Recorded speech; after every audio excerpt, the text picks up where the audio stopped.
welcome to Yard Prep. This is your Miami Dolphins pregame show on the 5 Reasons Sports Network. And as always, we are brought to you by Prize Picks. Now, what is Prize Picks? It's daily fantasy done right. Think about it. You can pick 2, 3, or 4 players. You just pick over or under their fantasy projection. You hit, you win. Use the promo code 5, that's the word 5, F-I-V-E, to get $100 match bonus. So you deposit $100, you get another $100 free. So prizepicks.com, get it today. All right, guys, this is a different pregame show. I would say this is a different feel from other weeks because other weeks we're thinking about, okay, how can the Dolphins, manage a win here? And can they pull it off against Seattle? Can they pull it off against San Francisco?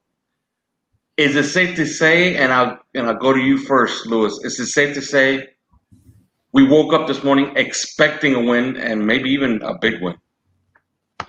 Well, I would definitely say that we're expecting a win, that we're expecting a big win. Now, if you want to use the word safe, remember what team we're talking about here.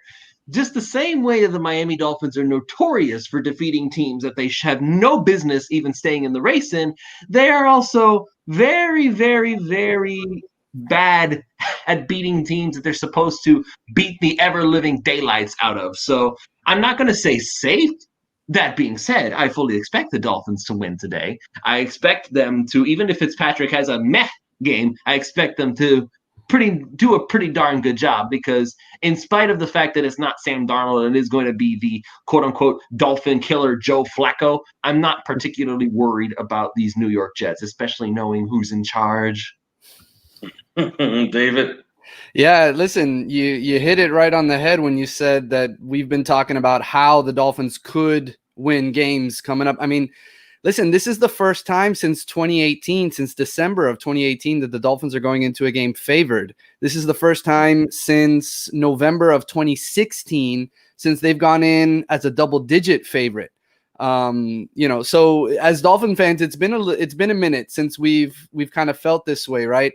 But I mean, the Adam Gase Jets are a train wreck, and the Dolphins, they need to handle their business today in order to get out of here with a win. And we haven't talked about trap games in a long time, and this has the makings of a trap game for the Dolphins. But as Louis mentioned, there's not really anybody on that Jets team that you're worried about anymore. They don't have Le'Veon Bell, obviously. Jamison Crowder's probably their best offensive weapon.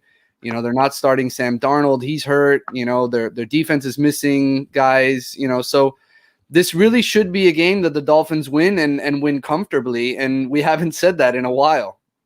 Yeah, I completely agree. And it's the expectations game, right? Like you wake up and you wonder what the expectations are after you blow out the San Francisco 49ers, and then the expectations start getting moved a little bit toward 8, 9 wins, possibly a playoff spot, right? Yeah, well, these are the games that they have to win if they plan to do that. If you look at the next 7 games they're on all the schedule, they're all winnable. Yeah. So we said on the podcast, if they're serious about, because they feel that way inside that building, they feel that inside that building that they're a 9-win team, that they're a borderline playoff team.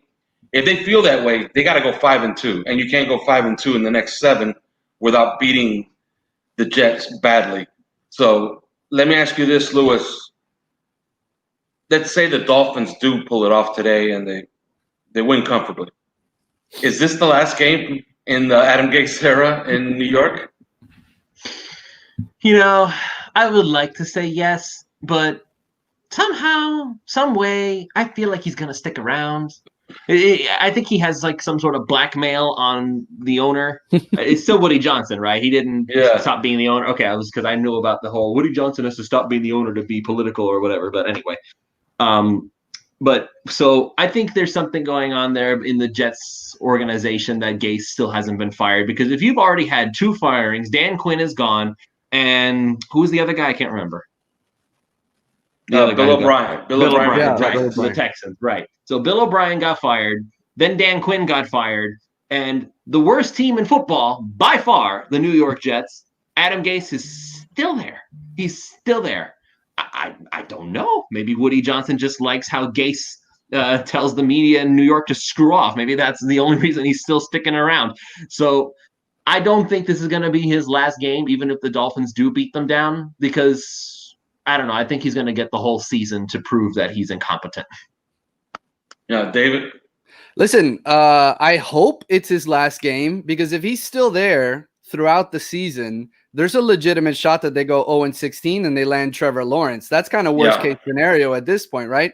So, hopefully the Dolphins can beat down the Jets and the Jets part ways with Adam Gase, and then they bring in somebody who can finesse 2 or 3 wins out of that roster, although that's probably asking a bit much at this point. But, if they hang on to Gase, they might very well go 0-16 and land Trevor Lawrence. So hopefully it is his last game so that they can bring in somebody who can galvanize that group and get them to a couple wins so that, Trevor Lawrence ends up going to the Giants or the Falcons or one of those other clubs. Yeah, and it is interesting. We spoke about this on the podcast this week. Yeah, if Trevor Lawrence gets there, it's disaster, because we consider him the best prospect of the last, since Andrew Luck. But one thing that does come with preparing the skids for Trevor Lawrence is that you start jettisoning whatever talent you do have. They already traded Jamal Adams. Louis, do they have anything on their roster that you would want? Because the rumor is, and if you read, like I do, I read all the beat writers from all the opponents every single week. And they're talking about, all right, trade this guy, trade that guy, trade this guy, start loading up on picks, and essentially copy what the Miami Dolphins did. Any interest on whatever is left of the New York Jets? So I'm going down the Jets roster now to just kind of take a quick peek and see what I can look at. I wouldn't be opposed to looking at Quinnen Williams. He's only been in the league for 2 years out of Alabama. There's some potential there. Just going to keep going down here. There's got to be something to work with here, right? So I don't know. I don't know. Want to make a backup out of Sam Darnold? Try the Josh Rosen experiment again? No, I think they could get something good for Sam Darnold, because a lot of people still believe in him. Yeah. So, I would say Jamison Crowder is the guy that would kind of stand out. He's operating primarily out of the slot. He's leading the league in yards per game. I mean, he would be a nice weapon to pair with Preston Williams and Devontae Parker and Mike Gesicki. So that's probably the guy that I would want. CJ Mosley maybe, but definitely Jamison Crowder. I'm trying to look. See, when I say what I'm saying is that I'm trying to look at. I don't want to look at people that have already been around the block once or twice, like a Jamison Crowder. I'm looking for somebody like a Quinnen Williams who's still on basically their rookie deal. You could maybe get something out of it because they're desperate to just unload this pick. And essentially, we could get a quick rental to see, okay, are you worth investing in the future in our system? Because if you flopped in New York, maybe you won't flop here. That's kind of the mentality that the Miami Dolphins has had since Brian Flores showed up. Robert Nkemdiche, Mark Walton, all these guys. And obviously they didn't work out for one reason or another. But that type of mentality, taking players who had loads of potential, were extremely hyped up, but then kind of didn't reach the potential that they had.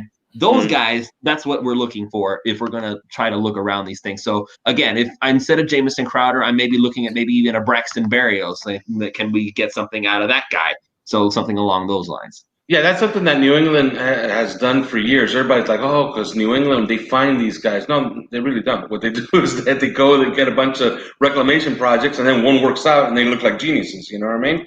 Yeah. So, but how many reclamation projects did the Patriots undertake, and they didn't work out? But then as of late, Danny Shelton was on the way out in Cleveland. They pick him up. He's one of the best nose tackles in football. No, he's not there anymore, but that's another conversation for another day. If you guys notice, we're not talking too much about this game because there's not much to talk about in this game. Yeah. So I mean, let's do this then, Alfredo. What would you like to see the Dolphins? This is the usual question. It's like you normally ask, what does a Dolphins win look like? I'm going to shift that question, and I'm going to say, how would you like the Dolphins to win today? Okay, very simply is this. After watching all the All-22 every single week, I think that Chan Gailey calls a hell of a running game. I think the offensive line has had very long stretches of very good blocking. I like to see them run for 200 yards today. And I like to see them use three backs to get there. And I like to see if they really do believe in Myles Gaskin. I like to see Myles Gaskin get 100 from scrimmage today. Is it really a knock on Gaskin to say that the Dolphins were interested in Le'Veon Bell? Because if what the Dolphins are trying to do is really build that power running, patient, wait for the holes to open up type of thing, then that would mean that fits Le'Veon Bell's running style to a T. That's not really a knock on Gaskin per se. Yeah, the Dolphins do really, really well. When you watch the All-22, they do really, really well in holding blocks and moving people out of the way. They have a very big offensive line. They're more physical than smart or how should I say? They don't position themselves into blocks. They just move people out of the way. Le'Veon Bell would have been perfect for this scheme. And people forget Le'Veon Bell is probably maybe Christian McCaffrey's better, but Le'Veon Bell might be the best pass catcher out of the backfield in the NFL for a running back, and that's something that this team likes to do. So yeah, absolutely. Now they failed in their pursuit. He went to Kansas City, and I will never blame anybody for wanting to win. So good luck in Kansas City. Who's in Kansas City now? Didn't LaShawn McCoy land in Kansas City too? He did. No, who's in Kansas City right now is the Rookie of the Year, Clyde Edwards-Helaire. But I know that, but I'm thinking to myself, like, what is their running back room right now? Because if McCoy's still there, now they have McCoy, and this guy. No, I don't think McCoy's still there. No, McCoy's in Tampa Bay. And I don't hear what he's saying. Yeah, McCoy's in Tampa Bay. Okay, I was gonna say it's like there's no way there's all three guys still there because all they have is I didn't see him. Yeah, they have Clyde Edwards-Helaire and they have Darrell Williams, and they have Thompson. So it's as far as guys that could do what Le'Veon Bell does, only Clyde Edwards-Helaire does. So and somebody I was arguing with somebody over Twitter like why would you do this to your rookie who's headed for Rookie of the Year? And they were saying, that rookies do hit the wall eventually in their rookie year, and you might want to have a Le'Veon Bell for the playoffs. Yeah, so absolutely. You could start. So this really sucks for you fantasy owners, of which I am one, Clyde Edwards-Helaire. Okay, but you can see Kansas City start getting ready for the playoffs. Like now, by splitting carries between those two guys.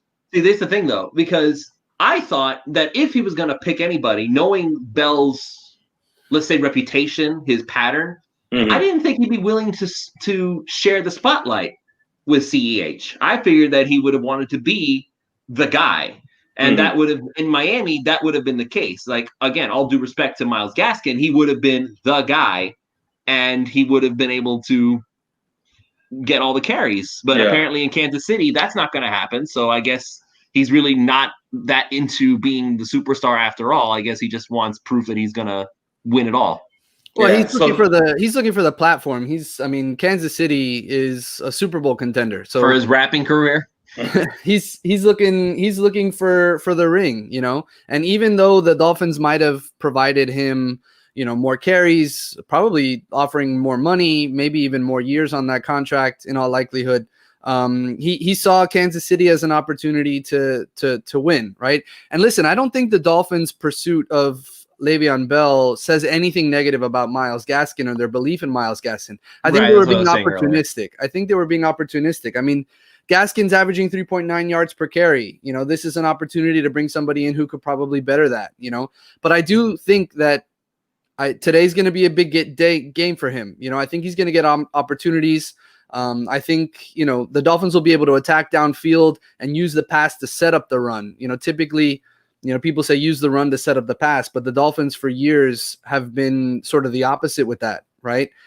So I think Gaskin has a chance for a big game here today, and I think he's going to be motivated. You saw what he posted on social media, so it'll be interesting to see the way that he comes out today and the way that he plays against the Jets specifically. Yeah, tell the listeners what he posted on social media, David. So he went to Instagram and I think Instagram. I'm not sure if it went to Twitter, but it was just an engaging video about how he he wants that opportunity and he wants to be the guy moving forward. And so he's going to get that opportunity here today, I would imagine. Yeah, we were talking about it on the podcast, and they asked me, it was kind of like a trick question. Like, name 5 running backs that you think are leading the league in yardage after contact. And sure enough, there he was. There was Myles Gaskin at number 3. So, I watch him on film, and he just doesn't outrun anybody. And you can see sometimes that there's yards where he can make yards on it with a certain cut that he doesn't make, and he runs into contact sometimes. So, would you say that he's Jay Ajayi-ish? Kind of. Jay Ajayi used to seek out a lot of contact, but what he's not is not Kenyon Drake. I always felt that Kenyon Drake made the most out of most runs. He bounces around a little bit, and he gets hit too much, in my opinion, to be effective for a lot of carries. But yeah, I'd like to see him get a little bit more than what's there. More repetitions is what's going to help him. So yeah, if he can get 25 carries today, I think it'd be a great thing, because I think it'll start to cement him as, maybe not the bell cow, because I would like to see Breda play a little bit, but it'll cement him as the number 1, at least for this year, before they go into the draft. All right, now Lewis, we talked about it at the beginning of the show. Okay, we expect to win. And I asked this question of my partners, and they were like, you know what? You kind of have to say a win is a win is a win with this team. But is today a win is a win is a win? Or do they have to win impressively? Because I can see the scenario where they eke out a win today, 16-13 with a field goal, and people are going to be saying, okay, these guys were fraudulent when they played in San Francisco. This is not a playoff team. This is not an 8-9 win team. These guys are frauds if they win that way. Do you see it that way, Lewis?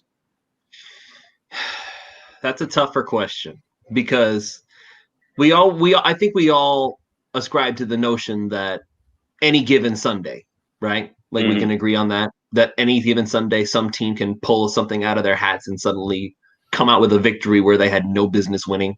That was last week with the Dolphins. In all honesty, they really shouldn't have beaten the former NFC champions. They had everybody picked the 49ers to win that game. It was a lock. It was this, it was that. The Dolphins were going to get beat down, and it was the opposite. So that was the major upset. Although if you dug into the matchups, you could see how the Dolphins and we talked about it on the show. On this very show, we said attack those corners on the outside, and sure enough, that's exactly what they did. And but it wasn't corners; it was Corner, the poor kid. I wonder if he's still having nightmares in his sleep. But all I'm going to say is that I don't feel like the Dolphins have to drop a 50 on them for it to be actual reality that they're going to win this game. I do feel, though, that they have to at least look good. So if the Jets come out firing and somehow Joe Flacco does what Joe Flacco does against Miami and he starts putting up yards and starts shooting out touchdowns, if the Dolphins can at least answer back whenever they put a hit on them, then for me, then that's fine, because I don't mind it being a shootout as long as they don't look incompetent. That's what I'm looking for. When we're looking at the Dolphins for this year, we still have to maintain the focus that it is all about the progress. You have to make sure that whatever they're doing, they're moving forward in their development, not taking 2 steps back. There are going to be bad games. There are going to be times where they look terrible. We know this going into the future of the season. You, Alfredo, you, David, I think you agree. There are going to be games where they look bad. They are going to be games where they look bad. And when those days come, we need to be ready for okay, so where was the progress today? Was there progress, or was this a complete step back? If the Dolphins win this game, but they don't win it in a complete blowout like last week, then we have to remember what the focus is. Who looked good? Who didn't? Did they move forward? Did they move backward? That's what we have to focus on. Yeah, David?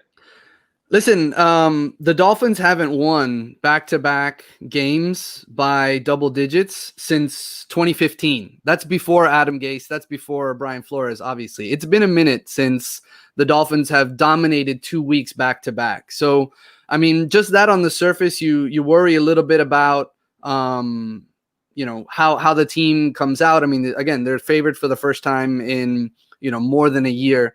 So, does it, is a win is a win is a win? I guess that was the question, right?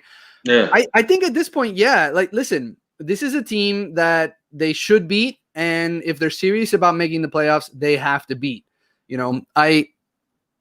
I don't really care what it looks like right now. Obviously, what Lewis was saying is important, right? You want to see progress. You'd like to see them win this game by at least 10 points, right? But I do think that the baseline today, like, you have to get the win. I don't care how it happens. It just has to happen in order to be serious sort of moving forward, right? Do I expect them to win by double digits? Yeah, I think they should. Would I like to see it? Of course. But is a win is a win is a win? I mean, yeah, it's the NFL. Just get the win. All right, and we're almost on the way out here, so we'll just get right to it. All right, Lewis, what do you expect today, and what is your prediction for today? So my prediction for today is that the Miami Dolphins will win this game because, again, remember who the head coach for the New York Jets are. He's really not good at this, and oh,